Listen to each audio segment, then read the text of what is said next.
Guys നമ്മൾ നല്ല ചിറാപ്പുഞ്ചിമായ ഇട്ട പുറത്ത് നല്ല മഴ കൊണ്ട് എന്തെങ്കിലും കീറുകൾ ഉണ്ടാക്കി തിന്നാന്ന് പൂതിയായി. അപ്പോഴാണ് നമ്മൾ ഹണി മാങ്ങ ഉണ്ടാക്കിയാലോ എന്ന് കരുതത്. അതിന് വേണ്ടിയിട്ട് നമ്മളൊരു മാങ്ങ വെട്ടി കൂട്ടിട്ടോ, അങ്ങനെ നിങ്ങൾ വെട്ടൻ കൂട്ടി. പിന്നെ നമ്മൾ എന്ത് ചെയ്തു, ഒരു പാനിൽ 2 സ്പൂൺ പഞ്ചസാര ഇട്ടിട്ട് വെള്ളം കുറുക്കിച്ചിട്ട് ശർക്കര ഇടാം. നമ്മൾ ശർക്കര ഇല്ലേനെ അപ്പോൾ നോക്കുമ്പോൾ പഞ്ചസാര ഉണ്ടേനെ, അപ്പോൾ പഞ്ചസാര ഇട്ടോക്കി.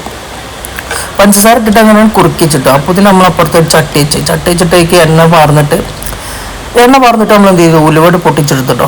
ഉലുവ പൊട്ടിച്ചെടുത്തതിന് ശേഷം എന്ത് ചെയ്തു, നമ്മൾ കുറുക്കി വെച്ച വെള്ളം ഉണ്ടല്ലോ, പഞ്ചസാര ഇട്ട് കുറുക്കി വെച്ചേ ആ വെള്ളം നമ്മൾ എന്ത് ചെയ്തു, ഈ വെള്ളം നമ്മൾ ഇക്കടെ പാർന്നിട്ടോ. അതിൻ്റെ അടിയിൽ നമ്മൾ അച്ചാർ പൊടി ഇട്ടിരുന്നു, ഒരു 2 സ്പൂൺ അച്ചാർ പൊടിയും പിന്നെ നല്ലോണം ആണെങ്കിൽ ചെയ്തിട്ട് നമ്മൾ നല്ലോണം മുളക് ഇട്ടു.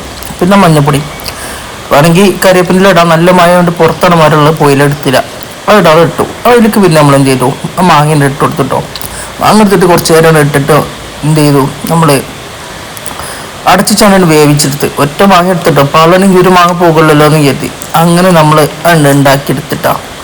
നിങ്ങൾ കണ്ട രൂപത്തിലാണ് നമുക്ക് കിട്ടിയത്. പക്ഷെ ഇങ്ങോട്ട് പറയാനുള്ളത് സാധനമൊക്കെ രസമുണ്ടായിരുന്നു, പക്ഷെ കുറച്ച് എരിവ് കൂടിപ്പോയി. എരിവാണെങ്കിൽ ഇത് ഉണ്ടാക്കിയതാണ്, എന്നാലും എരിവ് കൂടിപ്പോയി.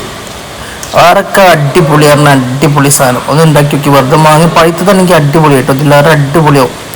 ഹണി മാങ്ങ നമ്മൾ ഇതിൻ്റെ പേര് കേട്ടോ ഒന്ന് ഉണ്ടാക്കിയിട്ടേ കമൻറ്റ് അറിയിക്കുക എങ്ങനെയുണ്ട്.